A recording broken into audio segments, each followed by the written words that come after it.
اعوذ باللہ من الشیطان الرجیم بسم اللہ الرحمن الرحیم سورۃ النحل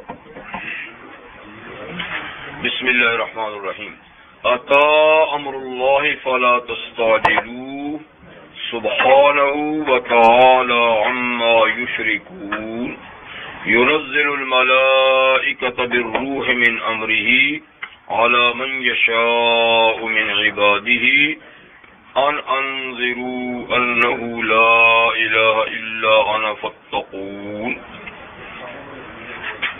خلق السماوات والارض بالحق تعالى عما يشركون خلق الانسان من نطفة فاذا هو خصيم مبين والأنعام خلقها لكم فيها دفء ومنافع ومنها تأكلون ولكم فيها جمال حين تريحون وحين تسرحون وتحملوا أثقالكم إلى بلد لم تكونوا بالغيه إلا بشق الأنفس إن ربكم لرؤوف رحيم والخيل والبغال والحمير لتركبوها وزينة ويخلق ما لا تعلمون وعلى الله قصد السبيل ومنها جائر ولو شاء لهداكم أجمعين صدق الله العظيم.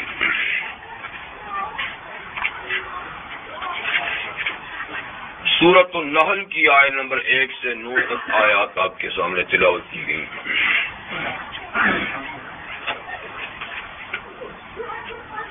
سورۃ النحل مکی ہے، ہجرت سے پہلے اور ہجرت کے قریب کے زمانے میں اس کا نزول ہوا، جیسے اس سے پہلی سورت کا بھی نزول ہجرت کے قریب کے زمانے کا ہے.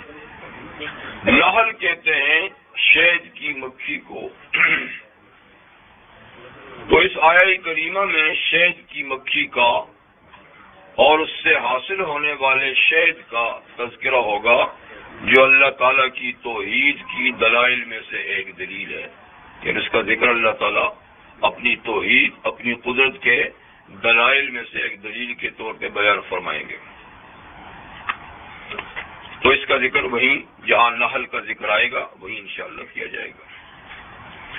مکی صورت ہونے کے لحاظ سے اس کے مضامین بھی دیگر مکی صورتوں کی طرح وہی 4 مضمون ہیں: اللہ کی توحید، پیغمبر کریم صلی اللہ علیہ وسلم کی رسالت، قرآن حکیم کی صداقت اور آخرت کے عقیدے کے بارے میں تفصیلات. لیکن اس کی خاص بات یہ بھی ہے کہ یہاں انذار کا مسئلہ شروع ہی سے بیان کیا جا رہا ہے، یعنی منکرین کو اللہ کے عذاب سے ڈرانا. پچھلی صورت میں ہوا تھا نا، قل انما انا نذیر مبین، آپ اعلان کر دیں کہ میں اللہ کی طرف سے نذیر مبین ہوں، کھلم کھلا ڈرانے والا. تو یہاں شروع ہی سے اس ڈرانے کا ذکر شروع ہے، ٹھیک ہے نا. پھر بعض صورتوں کا آغاز اللہ کی حمد کے ساتھ ہوتا ہے، جیسے 5 صورتیں ہیں قرآن مجید میں کہ اللہ کی حمد سے ان کا آغاز ہے. سورۃ الفاتحہ الحمدللہ رب العالمین، سورۃ الانعام الحمدللہ، سورۃ الکہف وہ بھی الحمدللہ سے، سورہ سبا، سورہ فاطر یہ بھی الحمدللہ سے. بعض صورتیں اللہ کی تسبیح سے شروع ہیں، سبح للہ، یسبح للہ. بعض صورتیں حروف مقطعات سے شروع ہیں. اس صورت کا آغاز بلا تمہید کے ہے، عطا امر اللہ، اللہ کا حکم آ گیا، یعنی بغیر کسی تمہید اللہ کا حکم آ گیا. اور اس صورت میں حلت اور حرمت کے مسائل کا بھی ذکر ہوگا، کیا چیزیں حلال ہیں، کیا چیزیں حرام ہیں. اور ملت ابراہیمی کا تذکرہ بھی اس کے آخر کے رکوع میں ہوگا. اس کے علاوہ اور کئی مسائل پر روشنی پڑے گی. تو بہرحال یہ سورۃ النحل مکی ہے اور اپنے مضامین کے ساتھ اس کا آغاز ہو رہا ہے. بسم اللہ الرحمن الرحیم. عطا امر اللہ، اللہ کا حکم آ گیا، اللہ کا حکم آ گیا۔ اللہ کا حکم آ گیا سے کیا مراد ہے؟ یعنی قیامت بس آئی ہوئی سمجھو۔ حکم سے یہاں یعنی قیامت کا وقوع یا مخالفین پر اللہ کے عذاب کا وقوع، یعنی جس کے بارے میں ان کو شک ہے کہ عذاب ہوگا نہ ہوگا، اور جس کے بارے میں یہ انبیاء کرام سے کہتے تھے کہ آپ خامخواہ اللہ کے عذاب سے ڈراتے ہیں، اگر ہے تو لاؤ۔ تو یہاں بتایا جا رہا ہے کہ جس کو تم مانگتے ہو اس کو آیا ہوا سمجھو۔ تو واقعہ تو یہ کہ آیا بھی نہیں ہے، خبر ہی دی جا رہی ہے، جس کے لیے مناسب لفظ کیا ہے؟ یاتی امر اللہ، اللہ کا حکم آئے گا۔ لیکن یہاں ماضی کے صیغے سے ذکر کیا کہ آیا، آ گیا، آ چکا۔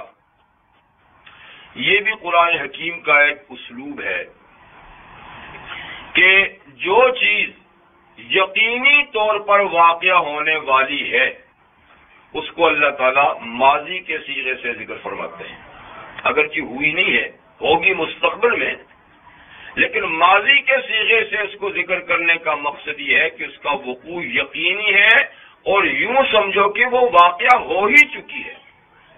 واقعہ کیونکہ اس کا وقوع یقینی ہے تو جیسے ہو چکا ہے، تو اس لیے کئی ایک آیات میں یعنی مستقبل میں ہونے والی چیز کو ماضی کے لفظ سے اللہ تعالیٰ ذکر فرماتے ہیں۔ تو یہاں بھی امر اللہ سے مراد قیامت ہو تو بھی آئی تو نہیں نا، آئے گی، یا مخالفین پر اللہ کا عذاب ابھی آیا تو نہیں نا، آئے گا، لیکن صیغہ اس کے لیے ماضی کا ہے، یعنی اس کا وقوع یقینی سمجھ لو، اس کو آیا ہوا سمجھ لو۔ تو عطا امر اللہ، اللہ کا حکم آ گیا، آیا ہوا سمجھو۔ فلا تستعجلوا، اس کو مانگنے میں جلدی نہیں کرو، انبیاء سے مطالبہ نہیں کرو کہ لاؤ، جی وہ آیا ہے سمجھو، وہ تو ہوگا ہوگا، اپنے ٹھیک وقت پہ اللہ تعالیٰ کا حکم آئے گا۔ اس کو لانے والا کسی کمزوری میں مبتلا نہیں، سبحانہ، اللہ پاک ہے ہر کمزوری سے، اور وہ پاک ہے اس سے کہ اپنے وعدے کو پورا نہ کرے۔ تو یہ اللہ کا وعدہ ہے کہ عذاب آ چکا، اور اللہ تعالیٰ اس کو لانے میں قادر ہیں، وہ ہر کمزوری سے پاک ہیں۔ وَتَعَالَىٰ عَمَّا يُشْرِكُونَ، اور اللہ بلند و بالا ہیں ان چیزوں سے جن کو مشرکین اللہ کا شریک ٹھہراتے ہیں، ان کی شرکیہ باتوں سے، شرکیہ اعمال سے، یا ان کے خود ساختہ معبودوں سے اللہ بہت بلند ہے، اس تک یہ باتیں جاتی ہی نہیں ہیں، پہنچتی ہی نہیں ہیں۔ اس کے بعد یہ تو قدرت کاملہ کا ذکر تھا، اب اللہ تعالیٰ قرآن حکیم کا ذکر کرتے ہیں جس کے ضمن میں نبی کریم صلی اللہ علیہ وسلم کی رسالت کا بھی ذکر ہوگا۔ ينزل الملائکۃ بالروح من امرہ، اللہ فرشتوں کو نازل کرتے ہیں روح دے کر اپنے حکم سے، اللہ تعالیٰ فرشتوں کو اتارتے ہیں روح دے کر اپنے حکم سے۔ روح سے مراد یہاں کیا ہے؟ قرآن حکیم۔ قرآن حکیم یعنی ایک روح تو وہ ہے نا جس کے بلبوتے پر ہر جاندار زندہ ہوتا ہے، کھاتا پیتا ہے، چلتا پھرتا ہے، اور جب وہ روح بدن سے الگ ہو جاتی ہے تو وہ جاندار مر جاتا ہے، ایک تو وہ روح ہے، اور ایک قرآن حکیم روح ہے۔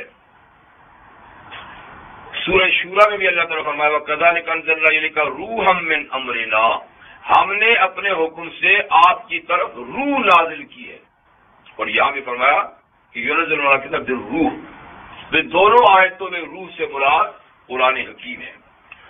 اب قرآن حکیم کو روح کہنا اور اس کا نام روح رکھنا تو وہ یہ قرآن حکیم کے ناموں میں سے ایک نام ہے، روح۔ اس کی مناسبت جاندار کی روح کے ساتھ کیا ہے؟ تو مناسبت یہ ہے کہ جیسے حیوانی روح یا انسانی روح کی وجہ سے جسم زندہ ہوتا ہے، تو قرآنی روح کے ساتھ روح زندہ ہوتی ہے، دل زندہ ہوتا ہے. تو یہ بھی زندگی کا ایک سبب ہے، یہ بھی زندگی کا. اگر قرآن اور اس کی تعلیمات نہ ہو تو روح مردہ ہوتی ہے، روح مر جاتی ہے. یعنی وہ روح جسم کو تو چلاتی ہے لیکن خود وہ اور اگر قرآن حکیم آ گیا اور اس کا ایمان ہو گیا اور اس کی تعلیمات کے مطابق انسان کی زندگی چل پڑے تو اس کی روح زندہ ہوتی ہے. تو یہ روحانی حیات کی روح ہے، یہ روحانی زندگی کی روح ہے. وہ دوسری جسمانی روح ہے، یہ روحانی روح ہے. یہ ہے مناسبت. قرآن حکیم میں روح کا لفظ ان دو کے علاوہ اور معنوں میں بھی آیا ہے. ایک روح کا لفظ حضرت جبریل امین کے لقب کے طور پہ بھی آیا ہے، روح القدس. روح القدس یہ جبریل امین ہے. اور قرآن حکیم میں چوتھے نمبر پہ روح کا لفظ حضرت عیسیٰ علیہ السلام کے لیے بھی آیا ہے، روح اللہ. روح اللہ کیونکہ وہ اللہ تعالیٰ کی ایک خاص قدرت کاملہ سے فرشتے کی نفخے اس کے پھونک سے پیدا ہوئے ہیں، تو اس لیے ان کا لقب بھی روح اللہ ہے. تو جبریل امین کا لقب، عیسیٰ علیہ السلام کا لقب روح اللہ، اور قرآن حکیم کا ایک نام روح اور ایک روح وہ جو جسم کو متحرک رکھتی ہے. تو ينزل الملائکۃ بالروح، اللہ تعالیٰ فرشتوں کو اتارتے ہیں روح دے کر، یعنی قرآن دے کر، وحی دے کر. اور فرشتے خود روح لے کر نہیں آتے، من امرہ، اللہ کے حکم سے آتے ہیں. اور پھر یہ روح اور یہ وحی، یہ نہیں کہ فرشتے اپنی مرضی سے کسی کو آ کر دے جاتے ہیں، نہیں. اعلی من یشاء من عبادہ، اللہ اپنے بندوں میں سے جس کو منتخب کرتے ہیں، چاہتے ہیں نبوت اور رسالت کے منصب کے لیے، تو فرشتے اسی کے پاس آ کر یہ روح پہنچاتے ہیں، یہ وہی اسی کے پاس پہنچاتے ہیں. تو یہ رسالت کا حوصلہ بھی ہو گیا. اور یہ بھی یہاں بتا دیا گیا کہ رسالت کا منصب کوئی کسبی چیز نہیں، کوئی جد و جہد سے حاصل ہونے والی چیز نہیں، محنت اور کاوش سے حاصل ہونے والی چیز نہیں ہے کہ آدمی کوشش کر کے نبی بنے، علم حاصل کر کے یا کوئی عملی زندگی میں آگے بڑھ کر نبوت کا مرتبہ. تو نہیں، یہ اپنی جد و جہد اور کوشش سے حاصل ہونے والی چیز نہیں. اعلی من یشاء، جس کو اللہ چاہتا ہے نبوت کے منصب کے لیے چنتا ہے تو وہ صرف نبی وہی بنتا ہے. ٹھیک ہے نا؟ یعنی پڑھ لکھ کر یا کوئی عمل کر کے یا کوئی اور طریقوں سے یہ منصب نہیں ملتا. یہ خالصتاً اللہ کا چناؤ اور اللہ کا انتخاب ہے. جیسے سورہ انعام میں اللہ نے فرمایا اللہ عالم حیث یجعل رسالتہ، اللہ جانتے ہیں کہ رسالت کہاں رکھنی ہے، رسالت کا منصب کہاں رکھنا ہے، کس کو دینا ہے، اللہ جانتے ہیں، اس کے علم میں ہے. اور سورہ حج میں بھی اللہ تعالیٰ نے فرمایا اللہ یصطفی من الملائکۃ رسلا ومن الناس، اللہ خود چنتے ہیں فرشتوں میں سے رسول اور انسانوں میں سے رسول. تو رسالت کا منصب صرف دو مخلوقوں میں ہے، فرشتوں میں ہے یا پھر انسانوں میں، اور کوئی تیسری مخلوق ایسا نہیں کہ جس میں رسالت اور نبوت ہو. فرشتوں میں صرف رسالت ہے، اور ان کی رسالت اتنی ہے کہ وہ اللہ سے پیغام لے کر انسانوں کے رسول تک پہنچا دے، اس کے علاوہ اور کوئی ڈیوٹی ان کی نہیں. لیکن رسول کا معنی ہوتا ہے پیغام پہنچانے والا، تو ان کی ڈیوٹی میں اتنا ہی ہے کہ اللہ سے پیغام وصول کریں اور انسانوں میں جو رسول یا نبی ہے اس تک پہنچا دے. بس اس پیغام کو آگے لوگوں میں پہنچانا اور عملی زندگی سے لوگوں کے لیے سہولت پیدا کرنا، لوگوں کی تربیت کرنا اور لوگوں کو اس پیغام کے مطابق چلانا، یہ سارا کام اور ساری ڈیوٹی پھر اس رسول اور نبی کی ہوتی ہے جو انسانوں میں ہے. ٹھیک ہے. تو اللہ یستفی من الملائکۃ رسلا ومن الناس، تیسری کوئی قوم نہیں، جنات ہوں یا اور اللہ کی مخلوق ہے، اس میں یہ سلسلہ نہیں. اور اس میں بھی کیا ہے کہ اللہ یستفی، ہر فرشتہ یہ کام نہیں کر سکتا اور ہر انسان یہ کام نہیں کر سکتا. یہ اللہ کے چناؤ سے ہوتا ہے کہ کس کو رسول بنانا ہے، کس کو نبوت دینی ہے، کس کے پاس وحی بھیجنی ہے. تو روح کے یعنی قرآن کے نزول کا مقصد کیا ہے؟ انذروا، مقصد یہ ہے کہ انبیاء کرام رسول اعظام جو ہیں وہ لوگوں کو اللہ کے عذاب سے ڈرائیں. قرآن کے نزول کا مقصد، اس روح کے نزول کا مقصد کیا ہے؟ جیسے پچھلی صورت میں بھی گزرا تھا جی، تو اس میں بھی اس کا اعادہ ہے. انذروا، کہ لوگوں کو ڈرائیں. اگر انہوں نے اپنی روش نہ بدلی، اپنی غلط رستے سے وہ سیدھے رستے پہ نہ آئے، تو نتیجہ کیا ہوگا؟ یعنی اللہ تعالیٰ کا شدید عذاب دنیا میں اور آخرت میں، یا دنیا میں کسی صورت میں بچ کے تو آخرت میں لازماً اس عذاب سے ان کو دوچار ہونا پڑے گا. انذروا، کہ وہ انبیاء کرام ڈرائیں اور لوگوں کو بتائیں اللہ لا الہ الا انا فاتقون. پیغام یہ ہے، اور اس پیغام کو قبول نہ کرنے کی صورت میں ان کو ڈرائیں. پیغام یہ ہے انہ لا الہ الا انا، کہ کوئی معبود نہیں میرے سوا. اللہ تعالیٰ کا یہ ارشاد ہے کہ کوئی معبود نہیں میرے سوا. فاتقون، سو اے لوگو مجھ سے ہی ڈرو اور میرا کہا مانو. یہ ہے مقصد قرآن حکیم کے نزول کا، کہ لا الہ کا پیغام نشر کیا جائے اور اس کی مخالفت کرنے والوں کو اللہ کے غیظ و غضب سے اور اس کے عذاب سے ڈرایا جائے. یہ ہے قرآن مجید کے نزول کا مقصد. تو دیکھیے، یہ توحید بھی ہوگی، رسالت بھی ہوگی، اور قرآن حکیم کا تذکرہ بھی ہو گیا، اور انذروا کے اندر معاد کا بھی ذکر ہو گیا. انذروا یعنی ڈراؤ، آخرت سے ڈراؤ، یوم حساب سے ڈراؤ. جی، کیونکہ مستقل عذاب، کامل ترین عذاب وہ آخرت میں ہوگا، دنیا تو اس کے مقابلے میں کچھ بھی نہیں. جی، تو یہ ساری باتیں 2 آیتوں میں ہو گئی. اب اگلی آیت میں اللہ تعالیٰ اپنی توحید کے دلائل ذکر فرماتے ہیں، کیونکہ آخری آیت میں اور آیت کے آخری حصے میں توحید کا ذکر لا الہ، اور یہ کہ اللہ کے سوا کوئی معبود نہیں. اب اس پر دلائل، تو یہاں 2 دلیلیں ہیں، ایک آفاقی اور ایک انفسی یا نفسی. ایک آفاقی یعنی کائناتی دلیل، ٹھیک، اور دوسری خود انسان کا اپنا وجود بھی دلیل ہے اللہ کی توحید کی، اور پوری کائنات بھی توحید ہے. خلق السماوات والارض بالحق، اللہ کی یہ شان ہے کہ اس نے آسمانوں اور زمین کو سچ کے ساتھ پیدا کیا، یا یوں کہیں کہ اظہار حق کے لیے پیدا کیا، کہ کائنات کی ہر چیز سے حق کا ظہور ہو رہا ہے. اور حق یہ اللہ تعالیٰ کا ایک نام ہے.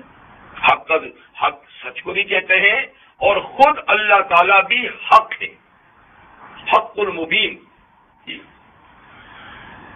تو آسمانوں اور زمین کو اللہ تعالیٰ نے حق کے ساتھ پیدا کیا، یعنی برحق پیدا کیا، بے مقصد نہیں، با مقصد پیدا کیا، با مقصد پیدا کیا ہے. اور مقصد کئی ہیں، لیکن سب سے بڑا مقصد اللہ کی معرفت ہے کہ کائنات میں غور و فکر کر کے اللہ کی معرفت حاصل کی جائے، اللہ کو پہچانا جائے، یہ سب سے بڑا مقصد ہے۔ باقی اور مقاصد بھی ہیں، تو یہ کوئی بیکار چیز نہیں ہے، فضول چیز نہیں ہے، یہ کوئی تماشا نہیں ہے، بلکہ یہ اظہار حق کے لیے ہے، اللہ کی پہچان کے لیے ہے۔ تعالی عما یشرکون، اللہ بلند و بالا ہیں ان چیزوں سے جو یہ اس کا شریک ٹھہراتے ہیں۔ مخلوق میں سے کسی کو بھی اللہ کا شریک ٹھہراتے ہیں تو اللہ تعالیٰ ہر قسم کی شراکت سے بلند و بالا ہیں۔ تعالی عما یشرکون، یہ دوبارہ اوپر کی آیت کا اعادہ ہے، ٹھیک ہے نا؟ اب یہ انفسی دلیل، خود انسان کا وجود اللہ کی قدرت پر دلیل ہے۔ خلق الانسان من نطفہ، آسمان و زمین کو پیدا کیا حق کے لیے، اور انسان کو پیدا کیا جو ثمرہ ہے، جو پھل ہے پوری کائنات کا۔ انسان کائنات کا مقصد ہے، کائنات انسان کے لیے بنائی گئی ہے، انسان مقصد ہے، کائنات کا پھل ہے، خلاصہ ہے جی۔ اس لیے خود انسان سب سے بڑی دلیل ہے اللہ کی قدرت کی۔ اللہ کی قدرت کا سب سے بڑا شاہکار خود انسان ہے، جیسے سورہ ذاریات میں فرمان لگا وَفِي أَنفُسِكُمْ أَفَلَا تُبْصِرُونَ، اور میری قدرت کے دلائل تو تمہارے وجود میں بھی ہے، تم ذرا دیکھتے نہیں، ذرا خود کو جھانک کے دیکھو، اوپر دیکھو کائنات کو اور اپنی کائنات کو۔ کہتے ہیں اَتَحْسَبُ إِنَّكَ جِرْمٌ صَغِيرٌ اَتَحْسَبُ إِنَّكَ جِرْمٌ صَغِيرٌ وَفِيكَ انْطَوَىٰ عَالَمُ الْأَكْبَرُ، تو اپنے آپ کو چھوٹا جسم سمجھتا ہے، حالانکہ عالم اکبر سمٹ کر تیرے اندر آیا ہوا ہے، پورا عالم اکبر تیرے اندر سمٹ کے آیا ہوا ہے۔ تو ایک عالم اکبر ہے اور تو اس کا مختصر سا اس کی تصویر ہے، جو کچھ کائنات میں ہے وہ تجھ میں ہے۔ تو خلق الانسان من نطفہ، انسان کو پیدا کیا قطرہ آب سے، پانی کے بوند سے، پانی کی بوند سے۔ پانی بھی کوئی زمزم کا نہیں جی، پانی بھی کوئی اسپرنگ جی، اور کوئی اعلیٰ اور نفیس پانی نہیں، یعنی ایسے پانی سے من ماء مہین، بے قدر، لائق توجہ ہی نہیں، قابل نفرت جی۔ اگر کسی کے بدن سے وہ نکل جائے بدن بھی ناپاک ہو جاتا ہے، کپڑے پہ لگے تو کپڑا بھی ناپاک ہو جاتا ہے، پورے بدن کو دھونا پڑتا ہے جی۔ کراہت محسوس کرتا ہے آدمی جب تک کہ غسل نہ کر لے، اور وہ عبادت کے قابل نہیں رہتا یہاں تک کہ یاد سے قرآن کی تلاوت بھی نہیں کر سکتا۔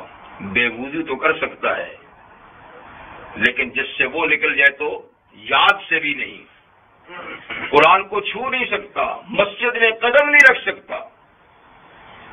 تو ایسے پانی سے حضرت انسان کی تخلیق تو شاہکار ہوا نا۔ کسی دھات سے بنایا ہوتا، سونے چاندی سے، یاقوت و جواہر سے، تو پھر تو کمال کی بات نہیں تھی نا، مادہ اچھا تھا، چیز اچھی بن گئی۔ یا مادہ انتہائی ناقص اور بنایا اس سے اشرف المخلوقات، وَلَقَدْ كَرَّمْنَا بَنِي آدم، انسان کو عزت اور کرامت کا تاج پہنا دیا، ساری مخلوق اس کو برتری عطا فرما دیجیے۔ تو یہ اللہ کی قدرت کا سب سے بڑا نمونہ ہے، جس کے حسن و جمال کی بھی اللہ قسم اٹھاتے ہیں، اس کی تخلیق کی قسم بھی اٹھاتے ہیں۔ لقد خلقنا الانسان فی احسن تقویم، جو اللہ کو پسند ہوا، جو ڈھانچہ اللہ کو محبوب اور پسند ہے، انسان کو اس ڈھانچے میں ڈالا ہے۔ فَإِذَا هُوَ خَصِيمٌ مُبِينٌ، ایک طرف تو انسان کی تخلیق کہ انتہائی معمولی چیز سے انتہائی قیمتی چیز بنائی، ٹھیک، اور دوسری طرف کسی انسان کو دیکھیے ذرا، فَإِذَا هُوَ خَصِيمٌ مُبِينٌ، اچانک یہ کھلم کھلا جھگڑنے لگا ہمارے بارے میں، ہمارا شکر ادا کرتا، ہمارے سامنے دست بدعا ہوتا، سر بسجود ہوتا، حمد و ثنا کرتا، ٹھیک ہے نا، بجائے اس کے ایسے ناشکرا نکلا کہ ہمارے ہی حق میں جی خصیم مبین کھلم کھلا جھگڑا بھی بن گیا، شرک پہ دلائل دے رہا ہے، خود توحید کی دلیل ہے، خود سراپا توحید کی دلیل ہے، اور بات کیا کر رہا ہے؟ شرک پہ دلائل دے رہا ہے، وہ بھی ہو سکتا ہے، وہ بھی ہو سکتا ہے، وہ بھی ہو سکتا ہے، انسان کو دیکھیے ذرا، تو دو دلیلیں ہو گئی، ٹھیک ہے نا۔ اب آگے اللہ تعالیٰ کچھ اور دلائل بھی دیتے ہیں جو انسان ہی سے متعلق ہیں، یعنی انسان ہی کی خدمت پر معمور کچھ ایسی مخلوقیں ہیں، یوں تو پوری کائنات ہی انسان کی خدمت پر معمور ہے، اور انسان مخدوم کائنات ہے، اور کائنات خادم انسان ہے، لیکن کچھ چیزیں ایسی جن سے براہ راست انسان خدمت لیتا ہے، براہ راست، ٹھیک ہے نا، اور اس سے انسان کے کئی فوائد وابستہ ہیں، لیکن قوت اور طاقت کے لحاظ سے دیکھیے تو وہ چیزیں انسان سے کہیں زیادہ طاقتور ہیں، لیکن اللہ تعالیٰ نے ان کو انسان کے سامنے ایسا عاجز کر دیا ہے کہ وہ جیسا چاہتا ہے ان سے فوائد حاصل کرتا ہے، ورنہ ان میں سے ایک بھی بگڑ جائے تو انسان کی خیر نہیں جی۔ وہ کیا ہے؟ والانعام، اور چوپائے، انعام ہر چوپائے کو کہتے ہیں، لیکن یہاں اس سے مخصوص چوپائے مراد ہیں جن کے 8 یعنی 4 جوڑے ہیں اور 8 ان کی قسمیں ہیں، جن کا سورہ انعام میں ذکر ہے، اور دوسرے کے بھی ثمانیۃ ازواج، سورہ انعام میں ثمانیۃ ازواج یعنی 8 ہیں جوڑی، من الضان اثنین ومن الماعز اثنین ومن البقر اثنین ومن الابل اثنین، 2 بھیڑ نر اور مادہ، 2 بکری نر اور مادہ، 2 گائے اور بیل نر اور مادہ، اور بقر کا لفظ چونکہ بھینس کے لیے بھی استعمال ہوتا ہے تو اس لیے گائے اور بھینس دونوں بقر ہیں، تو ہمارے لحاظ سے تو وہ الگ ہو گئے، لیکن بقر کے لفظ میں دونوں ہیں، بقر گائے کو بھی کہتے ہیں اور بھینس، تو وہ بھی دونوں نر مادہ، اور اونٹ نر اور مادہ، یا انعام سے یہی مراد ہے، یعنی وہ جو لوگوں سے مانوس ہیں اور لوگ ان سے مانوس ہیں، پالتو جانور جو گھروں میں رہتے ہیں، جن کو لوگ پالتے ہیں، ورنہ اس کے علاوہ اور بھی تو انسان کی خدمت کے لیے ہرن ہے جی، نیل گائے ہے، جنگلی گدھا ہے، وغیرہ وغیرہ، اور بھی کئی قسم کے حلال جانور ہیں، لیکن وہ مانوس نہیں، وحشی ہیں، دور بھاگتے ہیں، ان سے ہر وقت ہر آدمی فائدہ نہیں اٹھا سکتا، ان سے فوائد حاصل کرنے کے لیے بڑی جدوجہد کرنی پڑتی ہے جی، لیکن یہ تو پالتو بیچارے مسکین جانور جی، لیکن وجود میں اور قوت میں دیکھیے، اگر ایک بھیڑ بگڑ جائے تو خیر سے پورا مجمع بھاگ جائے گا اس سے، ہاں جی، اور پھر بکری اس سے زیادہ سینگوں والی، اور پھر گائے ماشاءاللہ، بیل اس سے زیادہ، اور بھینس بھینسا، اور پھر اونٹ، اور اونٹ کی دشمنی تو مشہور ہے، دشمنی نہ کرے تو آپ کا معصوم بچہ نکیل ہاتھ میں لے لے تو اتنا بڑا بھاری بھرکم لمبا تڑنگا اونٹ اس کے پیچھے گردن جھکا کے چل پڑے گا، ایک نہیں، اس کی دم کے ساتھ دوسرا اور تیسرا اور چوتھا، تو ایک پوری قطار ریل گاڑی کی چل پڑے گی ایک بچے کے ہاتھ سے، تو مسکین اور تباہ تو بیچارہ اتنا ہے جی، لیکن کہتے ہیں جب بگڑ جاتا ہے نا تو پھر ہاں جی پھر انتقام لیے بغیر چھوڑتا بھی نہیں ہے. تو یہی حال باقیوں کا ہے. تو ان جانوروں سے تم فائدہ اٹھاتے ہو تو ان کو تمہارے سامنے عاجز کس نے کیا ہے؟ تمہاری بس کی بات ہے نہیں. وَالْأَنْعَامَ خَلَقَهَا لَكُمْ، اور یہ چوپائے اللہ نے ان کو پیدا کیا ہے لکم، تمہارے لیے، تمہارے لیے، تم ان کے لیے نہیں ہو. گاؤں ماتا، گاؤں ماتا، گاؤں ماتا کے لیے نہیں ہو. گاؤں ماتا تمہارے لیے ہے. انسان بھی الٹا ہے. جب کھوپڑی الٹی ہوتی ہے جی، اور جب اللہ سے باغی ہوتا ہے تو پھر یہی حال ہوتا ہے. پھر یہ حال ہوتا ہے. اللہ فرماتا ہے لکم، یہ تمہارے لیے، تمہارا خادم ہے، تم ان کے مخدوم ہو. تم مخدوم کائنات ہو، کائنات تمہاری خادم ہے. سورج تمہارا خادم جی، چاند تمہارا، ستارے سیارے، ارض و سما، ندی نالے، ہر چیز تمہاری خادم ہے. کھیتیاں سرسبز ہیں، یاد رکھو، کھیتیاں سرسبز ہیں تیری غذا کے واسطے، جانور پیدا کیے تیری وفا کے واسطے، چاند سورج اور تارے ہیں ضیاء کے واسطے، سب جہاں تیرے لیے اور تو خدا کے واسطے. تو وَالْأَنْعَامَ خَلَقَهَا لَكُمْ، چوپائے اللہ نے پیدا کیے تمہارے لیے. فِيهَا دِفْءٌ، ان چوپاؤں میں ایک تمہارا فائدہ جو وابستہ وہ یہ ہے کہ ان میں تمہارے لیے گرمی کا سامان ہے. دفء، گرمی کا سامان ہے. یعنی ان میں سے کچھ ایسے ہیں کہ جن کی اون سے، جن کی پشم سے تم گرم لباس بناتے ہو. موسم سرما میں استعمال ہونے والا یہ کمبل کہاں سے بنتے ہیں جی، اور یہ آپ کی بنیان کہاں سے بنتی ہے، اور اس طریقے سے باقی کئی گرم قسم کے کپڑے جو ہیں ان کی اون سے بنتے ہیں. اور پھر یہ کہ ان کی کھالوں سے مستقل آپ جیکٹ بناتے ہیں، موزے بناتے ہیں، پتہ نہیں کیا کیا چیزیں بناتے ہیں. گرمی کا سامان. وَمَنَافِعُ، اور اس کے علاوہ بھی ان جانوروں میں کئی قسم کے منافع ہیں. یہ اختصار سے باقی تمام منافع کی طرف اشارہ ہو گیا کہ ان میں کئی قسم کے اور منافع ہیں. مثلا یہ دودھ بھی دیتے ہیں، ان کا دودھ بھی استعمال کیا جاتا ہے. اور دودھ بچے سے لے کر بوڑھے تک سب کی غذا میں شامل ہے.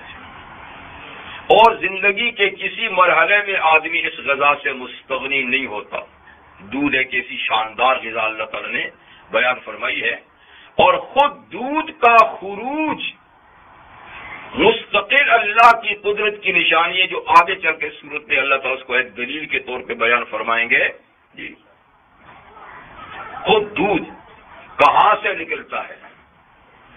من بین فرث و دم، سرخ خون اور گوبر کے درمیان سے. پیٹ کے اندر سے آتا ہے نا، تو پیٹ میں ایک طرف گوبر پڑا ہوا ہے، ایک طرف خون گردش کر رہا ہے. ان دو ناپاک چیزوں کے اندر سے انتہائی پاکیزہ، خوش ذائقہ، خوش رنگ کون نکالتا ہے؟ من بین فرث و دم لبنا خالصا سائغا للشاربین. لبنا، دودھ، خالصا، بالکل خالص جی. نہ گوبر کے اثرات ہیں جی، نہ خون کے اثرات ہیں، نہ ان کی بو ہے، نہ ان کے اجزاء ہیں جی. اور سائغا، منہ میں ڈالو تو ایک دم ہی بغیر رکاوٹ کے اندر چلا جائے. تھوڑی طور پہ غٹ غٹ کر پی لے آپ جی. پینے والوں کے لیے خوش ذائقہ، خوش رنگ. یہ کون نکھار کے نکالتا ہے؟ وہ تو خالص دیتے ہیں، ہم پھر پانی ملا دیتے ہیں. وہ ہمارے ہمارے علاقے میں تھا، وہ قسمیں اٹھاتا تھا، اللہ کی قسم میں دودھ میں پانی نہیں ملا،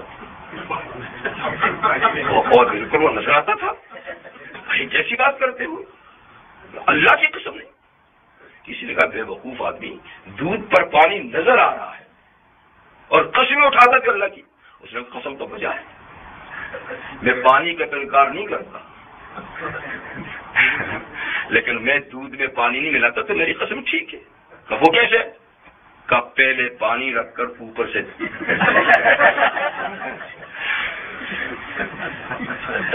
تو بہرحال ہم جو ہے نا، ہم ملاوٹ کرتے ہیں اور اللہ بغیر ملاوٹ کے دیتے ہیں، اور اللہ ہر نعمت بغیر ملاوٹ کے دیتے ہیں۔ ہم نے ہر چیز میں ملاوٹ کر رکھی ہے، تو جیسے وہ ہر چیز خالص دیتے ہیں، ہم سے بھی خالص مانگتے ہیں، اور ہم ملاوٹ کی کوئی چیز پیش کریں گے تو ہمارے منہ پہ مار دیں گے قیامت کے دن، اور فرمائیں گے کہ جس کے لیے کیا ہے نا، جس کو خوش کرنے کے لیے کہ جا کر اسی سے جزا مانگو، میرے لیے کوئی خالص چیز آئی تو جزا دوں گا، ملاوٹ والے عمل میں جزا نہیں۔ تو خیر عرض یہ کر رہا تھا کہ ان جانوروں کے منافع میں سے ایک کیا ہے؟ دودھ، جو بچے سے لے کر جوان بوڑھا سارے ہی پیتے ہیں، انتہائی خوش ذائقہ غذا ہے۔ نبی کریم صلی اللہ علیہ وسلم نے ارشاد فرمایا کہ جب اللہ تعالیٰ کی کوئی نعمت استعمال کرو، کھانا کھاؤ جی، پانی پیو، پھل کھاؤ، فروٹ کھاؤ، جو بھی، تو دعا مانگا کرو، اللہم بارک لنا فیہ جی وَأَطْعِمْنَا خَيْرًا مِّنْهُ، اللہم بارک لنا فیہ وَأَطْعِمْنَا، یعنی ایک تو الحمدللہ ہے نا، وہ تو ہے، پھر یہ بھی ہے اللہم بارک لنا فیہ وَأَطْعِمْنَا خَيْرًا مِّنْهُ، اے اللہ اس غذا میں برکت عطا فرما، اس سے اچھی غذا اور کھلا، اس لیے کہ ہر غذا سے اچھی غذا ہے، ہر غذا میں سے اچھی غذا ہے، لیکن جب دودھ پیو تو پھر دعا یوں کرو، اللہم بارک لنا فیہ وزدنا منہ، اے اللہ ہمیں ہمارے اس میں برکت عطا فرما اور مزید دودھ پلا، یا یہ نہیں کہ اشربنا خیرا منہ، اس سے اچھی مشروب پلا، اس لیے کہ حضور نے فرمایا کہ اس سے اچھی غذا نہیں ہے، تو اس سے اچھی غذا کی دعا نہیں مانگو، اس میں اضافہ مانگو، اور باقی ہر غذا میں اس سے بہتر کا سوال کرو کہ اس سے بہتر کوئی نہیں۔ نبی کریم صلی اللہ علیہ وسلم کی عادت شریفہ تھی کہ جب آپ کو کھانے پینے کی چیز ہدیے کے طور پہ دی جاتی تو طبیعت چاہتی تو لے لیتے تھے، طبیعت نہیں چاہتی تو چھوڑ بھی دیتے تھے، لیکن دودھ کا ہدیہ کبھی آپ نے واپس نہیں کیا، جی چاہے نہ چاہے، جگہ ہو نہ ہو، اس کو ضرور قبول فرماتے تھے، اور خوشبو کا ہدیہ بھی کبھی رد نہیں کیا۔ جی حجۃ الوداع میں میدان عرفات میں ایک مسئلہ پیش ہوا، صحابہ کو درپیش ہوا کہ آج 9 ذی الحج کو حضور صلی اللہ علیہ وسلم کا روزہ ہے یا نہیں۔ یوم عرفہ نفلی روزے کے لحاظ سے ایک بہترین دن ہے نا، بہت بڑا دن ثواب ہے، لیکن یہ معلوم کریں کہ آج حضور کا روزہ ہے یا نہیں۔ آپ حضور سے جا کے پوچھیں کہ آپ کا روزہ ہے یا نہیں، ہم تو دھڑلے سے پوچھ رہے تھے، لیکن صحابہ کرام تو بڑے ہی مؤدب تھے، ہمت نہیں کہ حضور سے پوچھیں ڈائریکٹ جا کر، حالانکہ کوئی ایسی بڑی بات نہیں، پوچھ بھی سکتے تھے لیکن نہیں۔ تو حضرت ام المومنین ام سلمہ رضی اللہ عنہا ساتھ تھی، تو ان سے کہا کہ ان کا پتہ مجھے بھی نہیں لیکن پتہ کر سکتے ہیں۔ وہ کیسے؟ کہا بھی میں پتہ کرتی ہوں۔ انہوں نے برتن میں دودھ ڈالا اور حضور کے لیے بھیج دیا۔ تو جب دودھ پیش کیا گیا تو حضور نے نوش فرما لیا، کیونکہ وہ تو آپ اپنے نہیں کرتے تھے، پانی ہوتا تو شاید جی نوش کر لیا، تو سب کو پتہ چل گیا کہ آج آپ کا روزہ نہیں۔ تو فرمایا کہ اس لیے کہ اگر روزہ نہ ہوا تو ضرور حضور اس کو نوش فرمائیں گے، کیونکہ آپ دودھ کا ہدیہ واپس نہیں کرتے تھے۔ تو ان جانوروں میں ایک بڑا فائدہ کیا ہے، یعنی دودھ۔ اس کے علاوہ ان کی کھال کام آتی ہے، جیسے آپ کو ذکر کیا، ان کی ہڈیاں کام آتی ہیں، اور کئی قسم کی چیزیں۔ وَمِنْهَا تَأْكُلُونَ، اور ان میں سے بعض کا تم گوشت بھی کھاتے ہو، اور فوائد کے علاوہ گوشت بھی کھاتے ہو۔ تو دیکھو یہ جانور سورہ یاسین میں ہے، اللہ تعالیٰ فرماتے ہیں کہ دیکھو ہم نے اپنی دست قدرت سے یہ جانور بنائے، ان کے بنانے میں تمہاری کوئی کارکردگی نہیں ہے، ہم نے اپنے دست قدرت سے جانور بنائے اور مالک تم کو بنا دیا۔ فَهُمْ لَهَا مَالِكُونَ، تم کہتے میری بھینس ہے، میری بھیڑ، میری بکری ہے، بنایا کس نے؟ ہاں، تو ہم نے بنایا، مالک تو نے بنا دیا۔ تو ہر چیز اللہ کی دی ہوئی ہے اور ہم کہتے جی میری ہے، تو وہی کہاں ہے؟ جس نے دیا اس کا شکر ادا کرو، جس نے دیا اس کا شکر ادا کرو۔ جی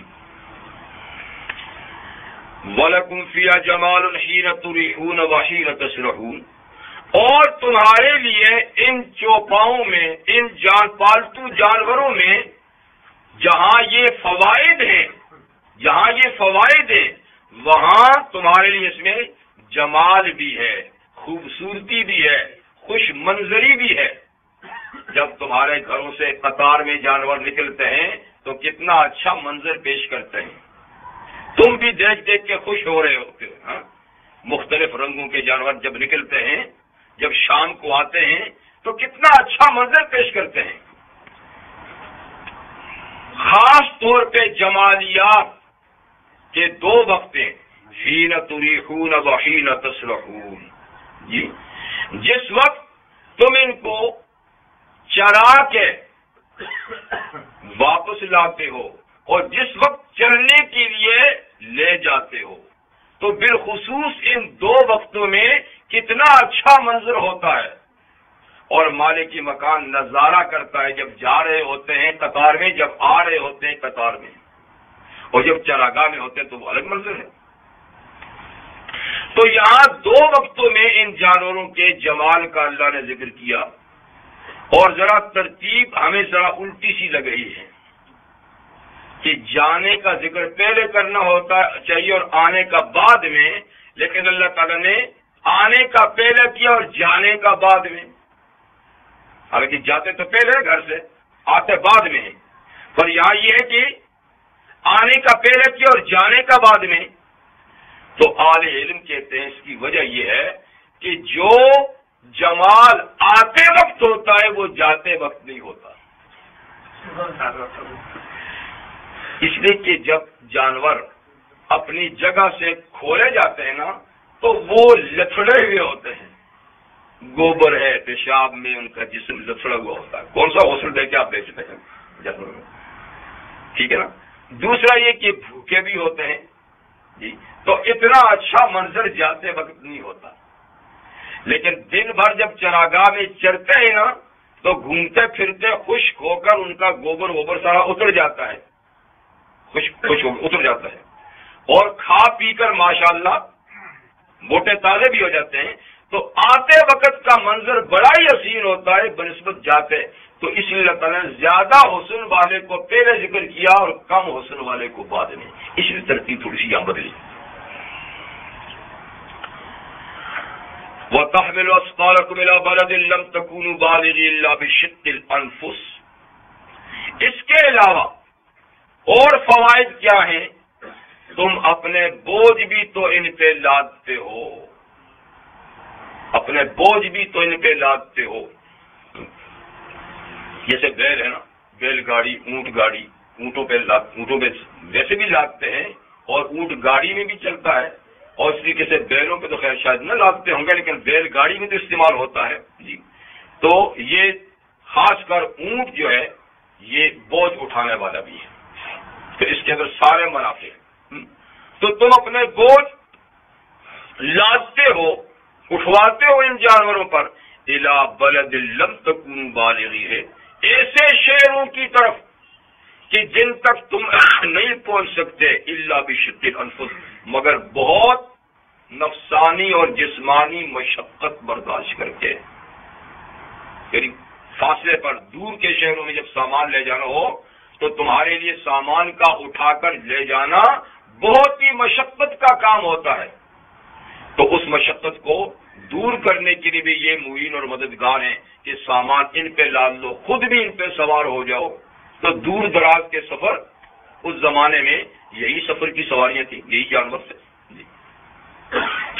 ان ربکم لرؤوف الرحیم، بے شک تمہارا پروردگار البتہ بڑا ہی شفقت کرنے والا اور بڑا ہی مہربان ہے۔ یہ تم پر شفقت ہے کہ تمہارے لیے یہ ساز و سامان اس نے پیدا فرمائے۔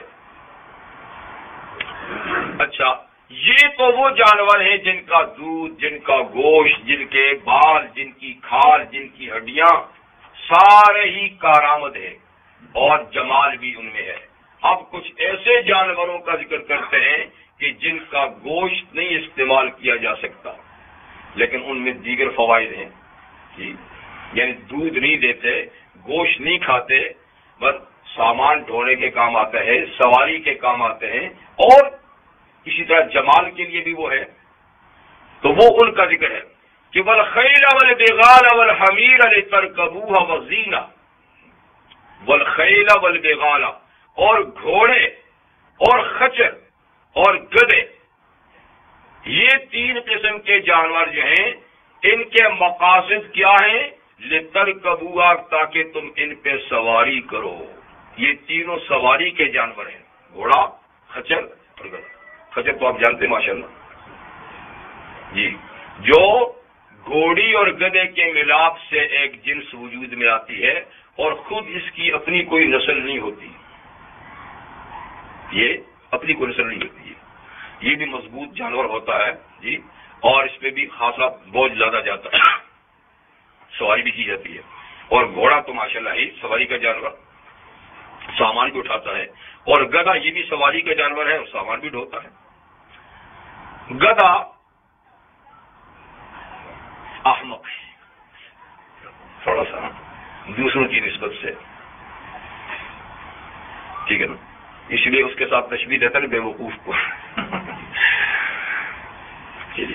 تو یہ تین جانور جن کا گوشت نہیں استعمال کیا جاتا، خچر اور گدھا تو بالاتفاق ایسے کہ جن کا گوشت ناقابل استعمال ہے۔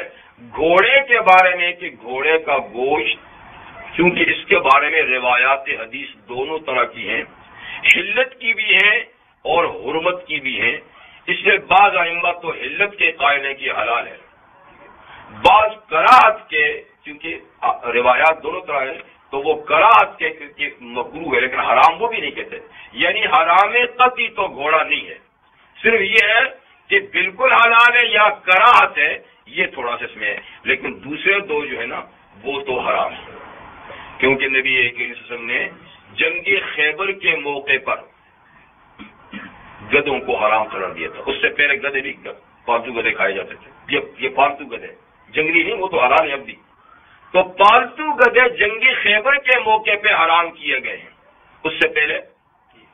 اور جن جانوروں کو اللہ تعالیٰ نے حرام قرار دیا ہے ان میں علت یہی ہے کہ وہ انسانی مزاج سے ان کا گوشت مطابقت نہیں رکھتا، یا ان کے گوشت میں انسانی مزاج کے لحاظ سے جسمانی خرابی ہوتی ہے یا روحانی خرابی ہوتی ہے، یا روح کو متاثر کرتے ہیں یا جسم کو متاثر کرتے ہیں، کوئی نہ کوئی بات ضرور ہوتی ہے، یا جسم روح دونوں کو متاثر کرتے ہیں، اس لیے اللہ تعالیٰ نے ان جانوروں کے گوشت کو حرام قرار دیا ہے، ٹھیک ہے نا۔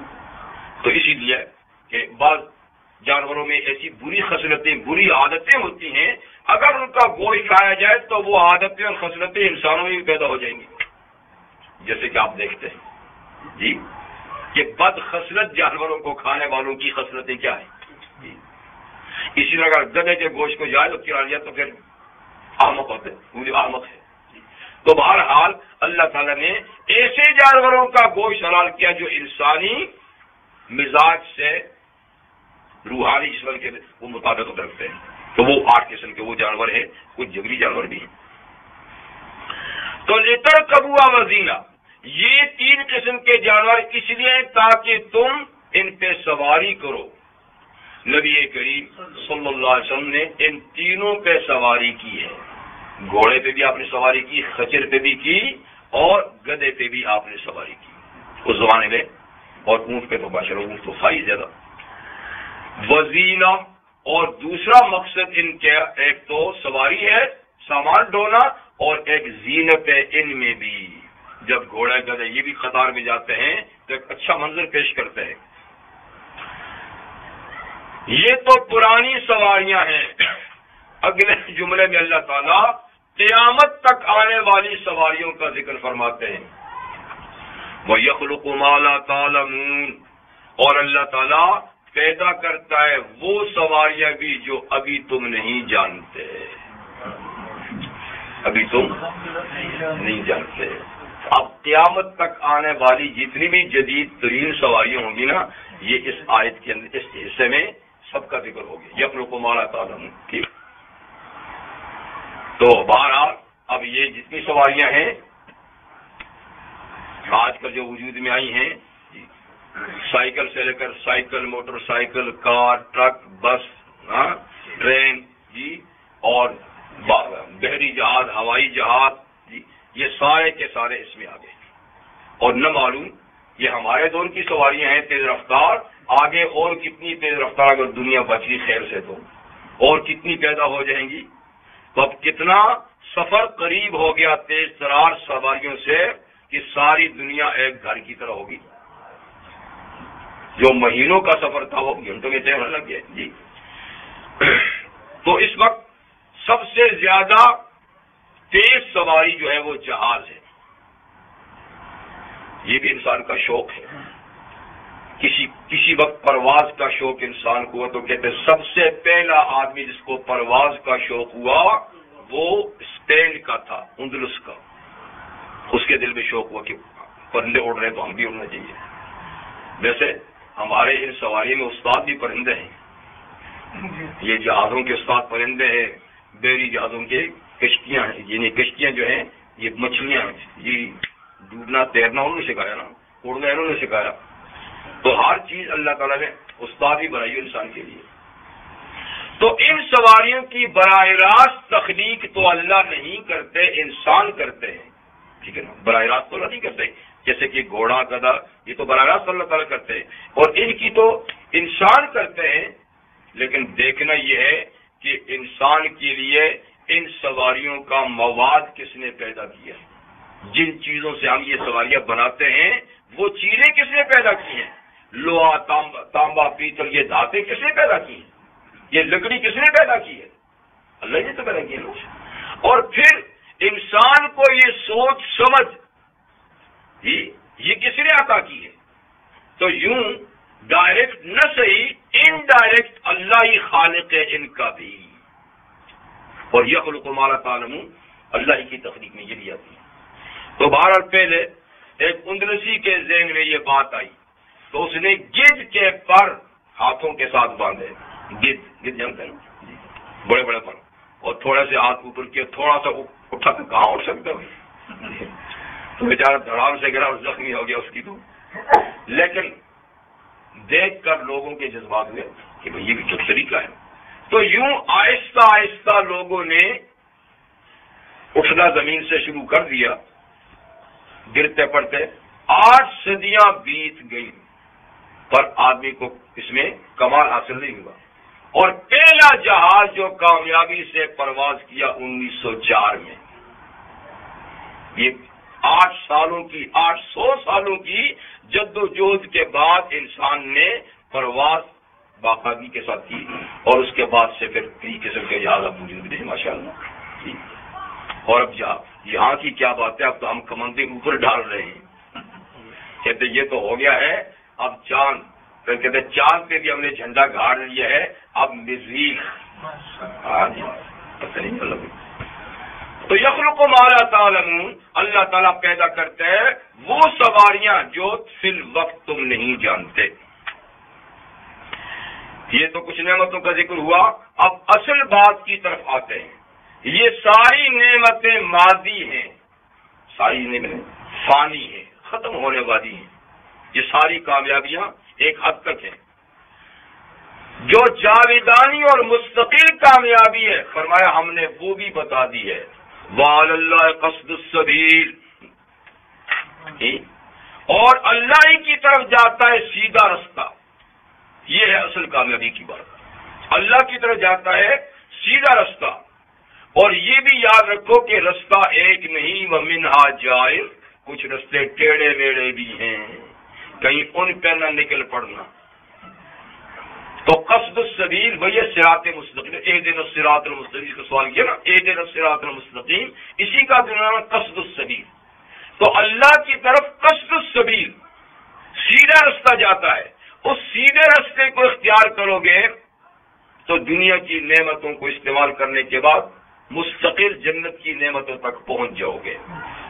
فانی نعمتوں کے بعد باقی نعمتوں کی رسائی ہوگی. لیکن خیال کرنا تو منہا جائر، کچھ رستے ٹیڑے ویڑے بھی ہیں، ان پہ نکل گئے تو جہنم کی وادی میں پڑ سکتے ہو. وَلَوْ شَاءَ لَهَدَاكُمْ أَجْمَعِينَ. سوال ہی پیدا ہوتا کہ یا اللہ یہ پھر ٹیڑے کیوں لگائے ہیں؟ وہ ایک ہی شاعرہ جی 95 ہی ہوتی تو یہ ایگزیکٹ ہے درست. ہاں تو یہ کیوں؟ اللہ تعالیٰ فرماتا ہے ہم یہ چاہتے تو ایسا بھی کر سکتے تھے. ہم یہ چاہتے تو وَلَوْ شَاءَ لَهَدَاكُمْ أَجْمَعِينَ، اگر اللہ تعالیٰ چاہتے تو سب کو ہدایت دے دیتے. یہ کوئی مشکل بات نہیں تھی. کوئی غلط رستہ لیتا ہی نہیں، کوئی غلط رستے پہ قدم رکھتا ہی نہیں. لیکن پھر ابتلاء اور آزمائش تو نہ ہوتی نا، امتحان تو نہ ہوتا نا. امتحان میں امتحان دینے والے کو آزاد چھوڑا جاتا ہے، اور ہم نے تو دنیا کو دار الامتحان بنایا ہے. اس لیے جہاں سیدھا رستہ ہوگا وہاں ٹیڑھے رستے بھی ہوں گے، اور سیدھے رستے کی ہم نشاندہی کر دیں گے. یہ ہے. اب کوئی اپنی مرضی سے ادھر ادھر جاتا تو جائے، کیونکہ دنیا دار الامتحان ہے.